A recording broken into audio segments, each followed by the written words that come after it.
Right, hello everybody, welcome on Austrian 5 Lima Kilo. We're an Airbus A320 in the retro livery, which I actually saw the other week at work. It was performing a flight from, basically it's Vienna to Billund via Innsbruck, so Legoland basically in Denmark. And it comes to Innsbruck, and this was the livery that they used, and it's actually pretty cool. It's a retro one from the 80s, I believe. Anyway, we're currently approaching Iceland, Keflavik to be more precise. We're just coming in over the coast now, so you can see here, got some villages down there, some lovely volcanic scenery, as you can see the glaciers in the back there in the mountains. Now the reason I'm flying to Keflavik is I've got a friend from Innsbruck who was supposed to go to Keflavik today, or Iceland, or Reykjavik as they may know it, because Reykjavik Airport is Keflavik, and Reykjavik Airport itself is only really for general aviation and private flights. Was cancelled by Icelandair due to wind. As you can see, if you're looking carefully, you can see 57 knots currently coming from 279 degrees. But basically there is an extremely heavy wind that is potentially in excess of the limits of the Airbus. So we're going to try and push it to the limits basically and see what happens. So if I just go into my performance page, we're going to go to approach. We're currently on the arrival, so we're just coming below 10,000 feet now, so I'm going to pop on all the lights. And the signs can go on now too, as we're expecting some turbulence given the conditions. Yeah, so the weather, retrieving METAR. What we've currently got is 250 degrees, 35 knots, and we're running on runway 28. So actually this is fine. 250 at 35 is not a crosswind too much, but it's also only, it's not 40 knots or in excess of 40 knots. QNH is 1003 and the temperature is 2. Dew point's -4. So hopefully no problems with the spread causing any fog. But yeah, it's going to be quite a blustery landing as we come into Keflavik. So I'm going to give it a go. I'm actually curious to see what's going on in real life at the moment in Keflavik, given that they've been cancelling flights in advance of today. So let me just go on to Flight Radar 24.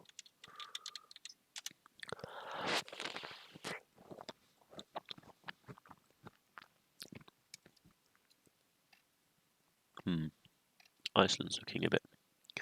So Wizz Air's just departed. Tells you what you need to know about Wizz Air. Going to put BIKF in there. Arrivals. 21 cancellations today, which is 38% of flights. There's a private plane, lots of private flights. Liverpool Airbus A320 has been cancelled. Icelandair from Dublin's been cancelled. Paris is on the way. Play Air, that's called. Manchester's cancelled. All of Icelandair's flights basically have been cancelled. EasyJet's still scheduled. There's some from Wizz Air. So yeah, Icelandair's basically cancelled all their services to and from Reykjavik today, which is quite a big deal really when the flag carrier of Iceland cancels flights from its own airport. It must be quite blustery, so we're just going to switch over to standard QNH, which was 1003. Coming over some mountains now. Yeah, so we're going to be looking at runway 28 arrival. Now Navigraph, another update has arrived, which has meant that Navigraph is now using its proper charts inside the game panel, which I think is wonderful, because it just means I don't have to constantly switch from windowed to not windowed. So we've done London Heathrow to Keflavik. You can see here we've got 09 right, Ulti 1 Juliet, blah blah blah. Here we are coming in at runway 28. We've got 14 knot left-hand crosswind component. We've flown Azrun 1 Hotel. We're just finishing that now. We're coming up to the ILS via Dover. So if I select the approaches, we're doing ILS Zulu, I believe, via Dover. There we go. So there's the chart. Now close this down and get the chart out. This is much easier to use than the tablet that's in Fenix. Sorry Phoenix, but it's just true. So yeah, we're coming in at Dover now, max for 250 knots at 4,000 feet. There will be a holding here. We're just going to come straight in. Minimums then, 368 feet barometric, or 200 feet above sea level. And there is a little note here, DME is required and final speed is minimum 160 till 4 DME, so we're going to do 160 to 4 on that chart there. Minimum safe altitude in the airport vicinity is 4,000 feet in all directions. Okay, you can see some wind shears cutting in and out there, just some turbulence. We've got some nice rainbow effects here. We're turning onto our final approach course now.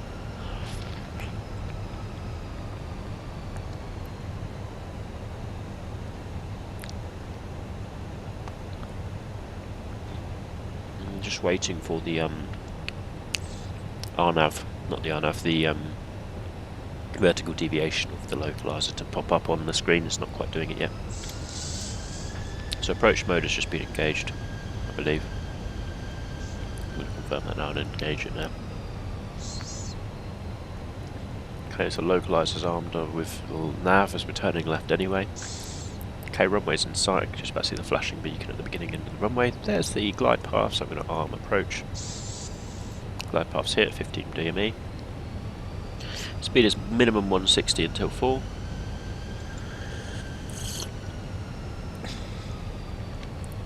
So I'm going to set speed 160. You've got 56 knots coming from straight ahead, so quite a substantial wind component. Airborne time currently is 2 hours and 40 minutes. There's probably somebody from Keflavik, but I just can't hear them. Just going to reduce the vertical speed to 600 so we can establish.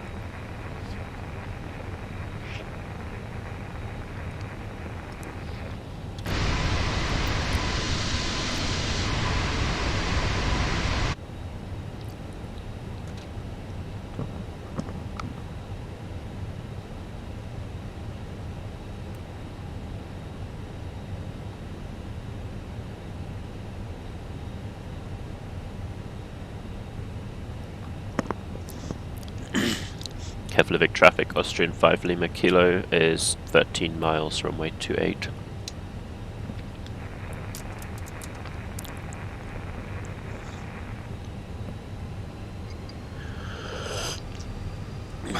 Okay, there we go. Slowly establishing. Actually got a ground speed of 122, so I'm going to reduce the speed further to 300 feet per minute, as we're going to have a very slow inbound ground speed. We're going to just keep an eye on the 4 DME thing here.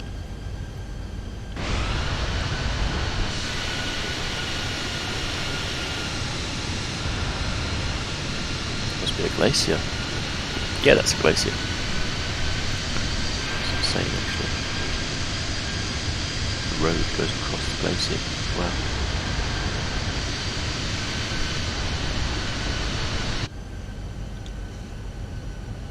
Okay, glide spoke, and we're established on the glide path as well. I'm going to put in flaps 3, so we just get about 3 degrees nose up pitch. So you can see there, we're just looking for about that much there. There's glide path fully established.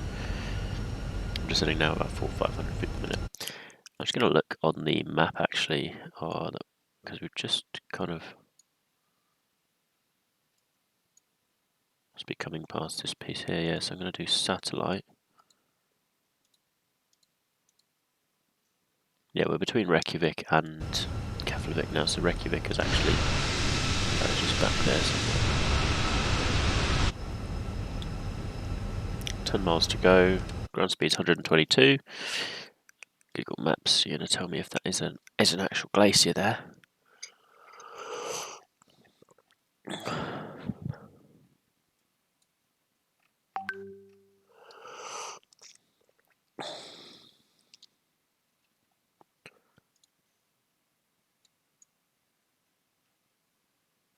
So it looks like there's glacial moraine, that's for sure. I'm not entirely sure. Maybe it's gone.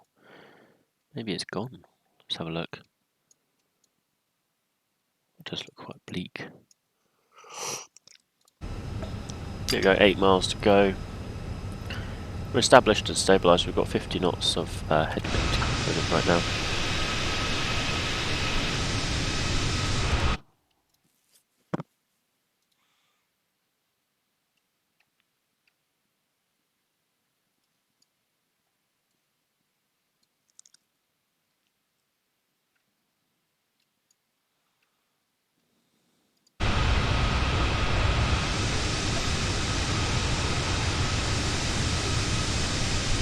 Very accurate, dum dum dum dum.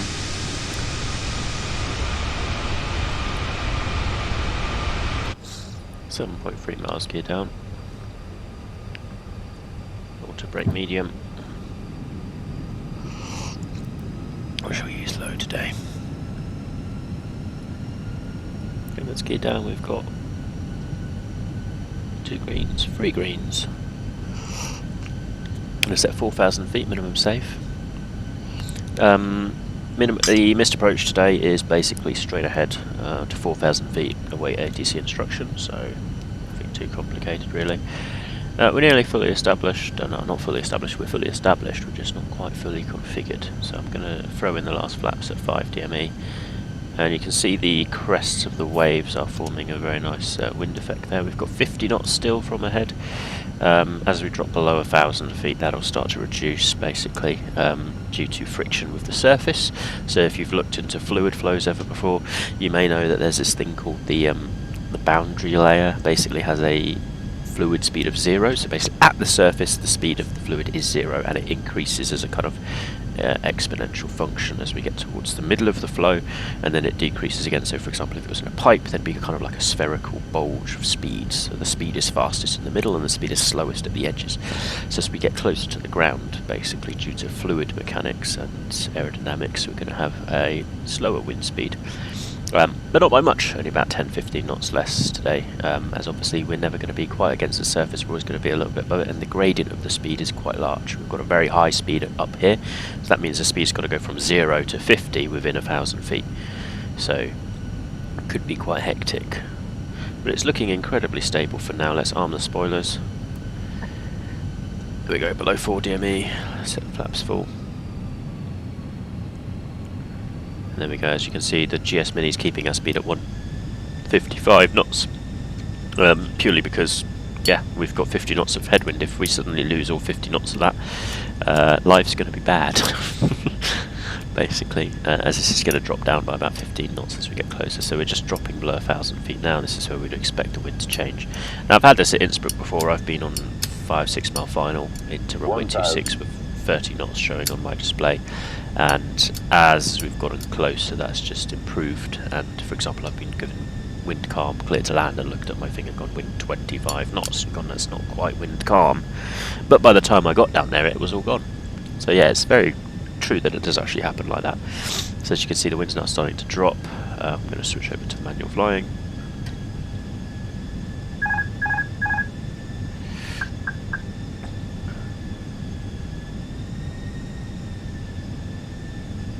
Keflavik traffic, Austrian 5 Lima Kilo, short final, runway 28.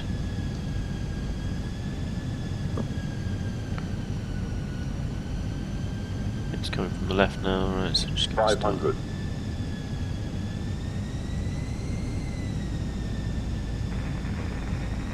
100 above. 100 up minimums.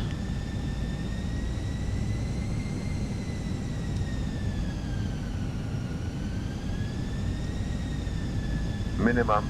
Continue.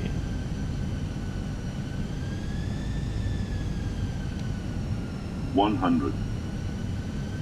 Light slow. 40, 30, 20, retard.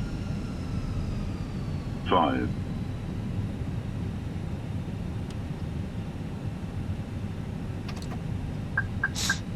There you go, floaty.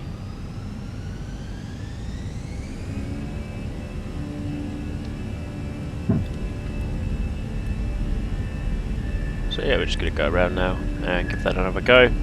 As you saw there, the flare was incredibly floaty, probably due to the high ground speed, so I'm just going to hold runway heading to about 1,500 feet, and then we'll turn around and do a right-hand traffic pattern.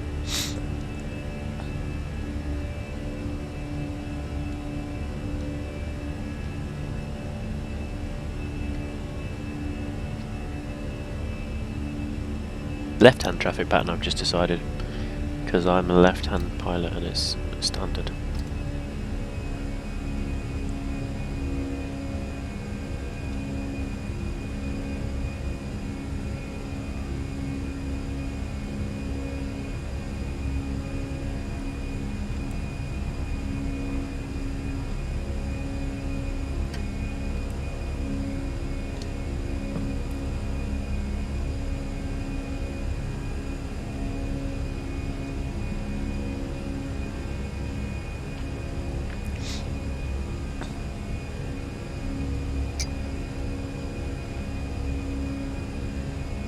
Okay, I need to make a new rule for myself, as I think the touchdown zone there is way too short, so let me just check what the real one looks like. So the real touchdown zone is just after the taxiway next to the crossing runway, so basically it's there. So basically we need to be on the ground by that point there. Just check if that's actually accurate, because I have a feeling this is not displayed properly. Here we go, reached 4,000 feet. I'm going to turn onto the reciprocal runway heading about 110 degrees, just to give us an extra 10 degrees of distance to the... I'm going to send down to 2,000 feet.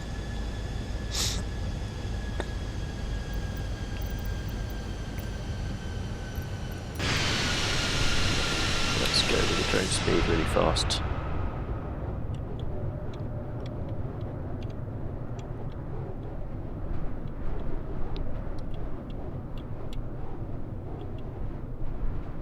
Just to inspect this runway here, just to check where the touchdown zone is, and then adjust accordingly, basically. So,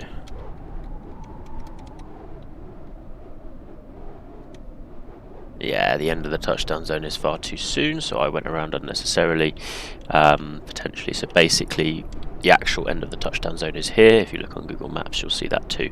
So we're going to aim to touch down next to this taxiway here at latest. Earlier would be better, but obviously with such a high ground speed and quite high winds, that might not be possible. So we're just going to play it by ear, basically, and hopefully that'll be okay. 2,500. Okay. Going to reduce down to 160 knots.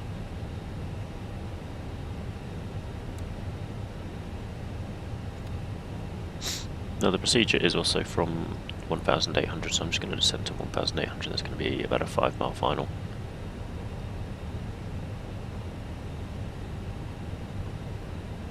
Heading 350 or so should be nice. 7 miles to go, let's put gear down. Flaps free.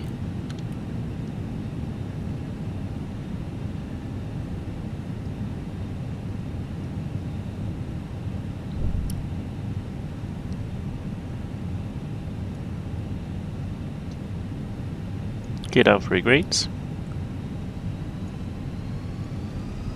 Confirm approach phase.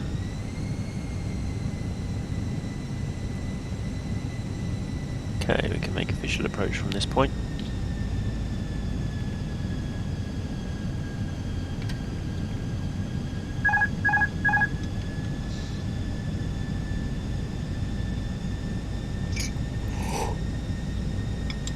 Keflavik traffic, Austrian 5 Lima Kilo, making visual approach via left-hand traffic, runway 28.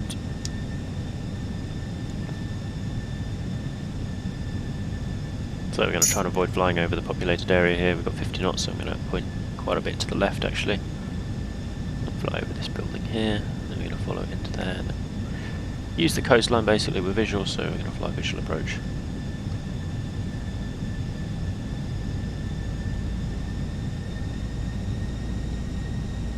Okay, flaps full. Speed to the aircraft. And estimating 145 knots this time.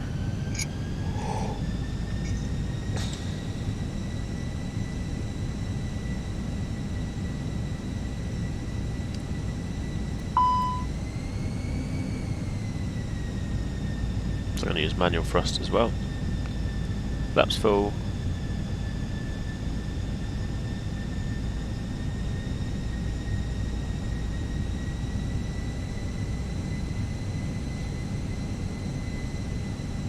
I'm now controlling the thrust and the aircraft, so full priority left.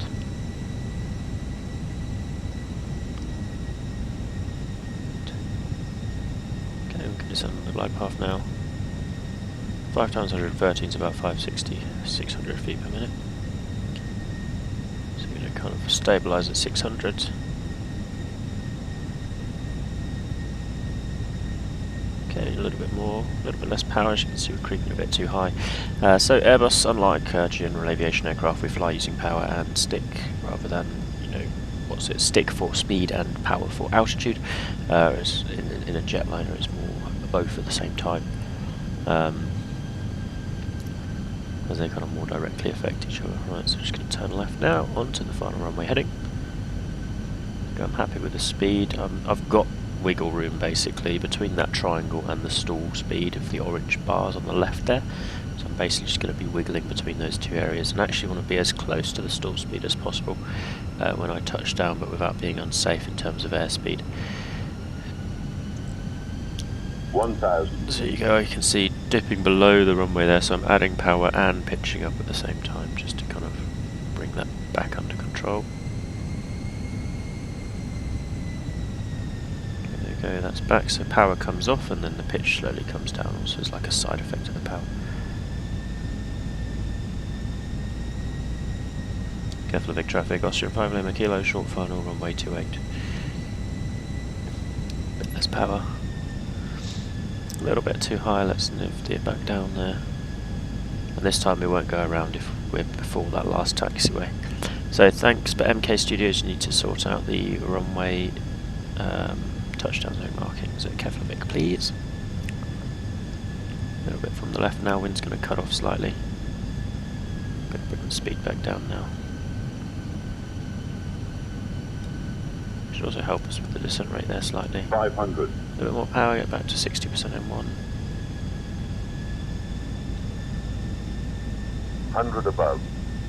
And that also affects our vertical speed, as you can see there, so it's a bit of both. It's kind of like a fine balancing act. Minimum.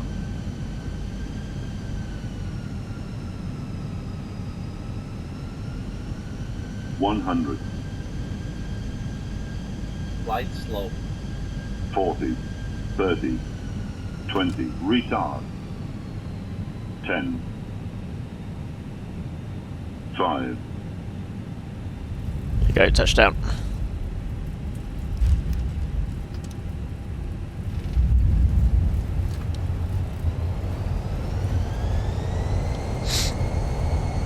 Current speeds are only 50 knots, which is going to slow down. Why are you telling me that? Very rude. Okay, manual braking. Flaps can come up now. Speed brakes up. Use the rudder to steer because we've got such a headwind that we're actually going to get some aerodynamic steering still possible. Strobe staying on until we leave the runway. I'm going to start up the APU though.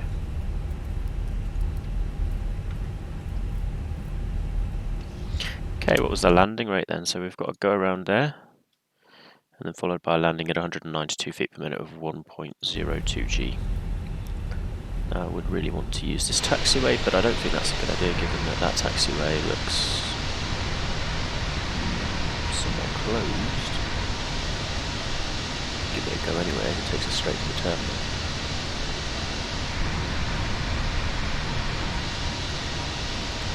I don't think that's open, but also if we look at the ground charts, just to confirm.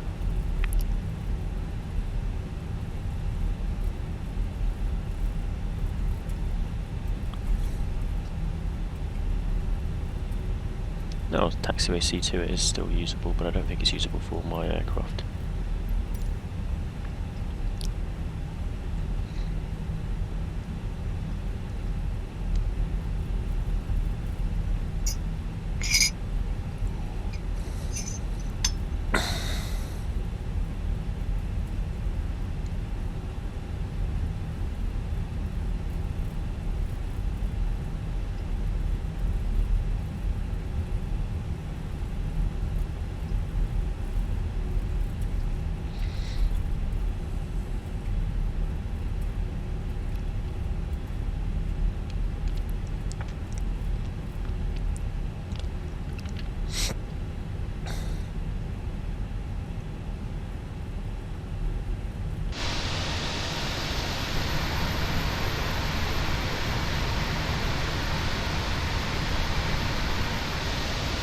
This is potentially a de-icing area. Maybe also there. Okay, strobes can go off now since we've left the runway. APU is available. No need for the taxi lights. What's the time in Iceland? I think it's probably about 11 AM or so. You see it's a little bit twilighty, that's because we're at northern latitudes, the sun doesn't quite poke over the horizon fully. So much shorter days there.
November 1229, let's see.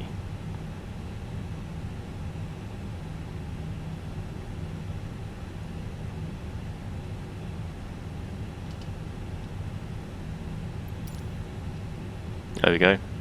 The reason I did that is just to get the ground services, basically.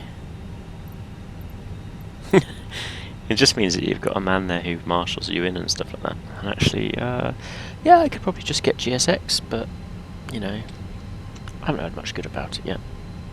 Maybe it's better now, but I'm a little bit anti kind of... It seems like a very not one-size-fits-all sort of thing. You have to have every individual airport that you own needs its own specific profile and all that. I just can't be faffed with that, really. Pay Marshall saying to the right. Marshall saying straight ahead.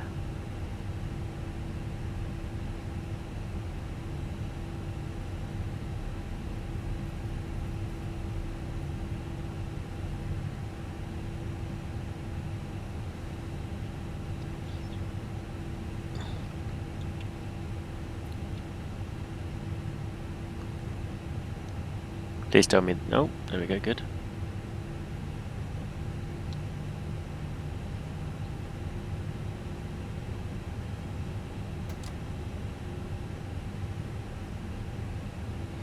Stop, set parking brake. Brake set. Engines off. Marshall just does a zip here. Beacon can go off when the beacon's off. The ground crew may approach.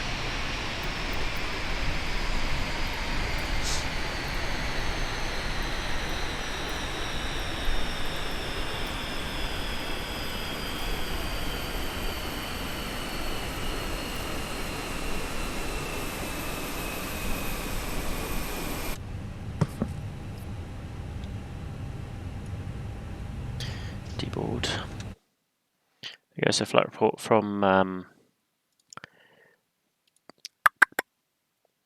Volanta is saying 2 hours 50 minutes flight time, landing rate 191, landing G-force of 1.02. The go around was, again, it was a nice visual approach, as I usually do. When I do have to go around, I don't faff about with doing a full procedure. That's mainly because I'm used to visual flying, so I just prefer it, really.